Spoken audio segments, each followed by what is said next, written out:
Welcome to Kenton's videos. Enjoy the video. You begin by preparing the essentials: Android Studio, the right JDK, and a reachable device or emulator.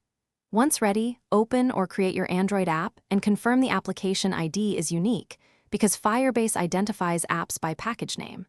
Next, sign into your Google account and create a Firebase project in the console. This first action ties your app to Firebase. Make sure billing or API quotas are understood. Then proceed to add an Android app entry in the Firebase project. Now integrate the Firebase SDK into your Gradle build.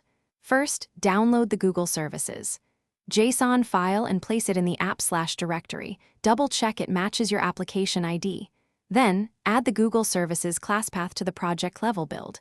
Gradle and apply the Google Services plugin in the app level build. Gradle. After that, import the Firebase bill of materials and the specific product dependencies you need. For example, auth, Firestore, or analytics, so versions stay compatible. Sync Gradle and resolve any dependency conflicts before running. Finally, initialize and verify Firebase integration. If auto-initialization doesn't occur, call Firebase app. Initialize app context in your application or main activity. Run the app and watch Logcat for Firebase initialization messages, then use the Firebase console to confirm events, auth sign-ins, or Firestore reads.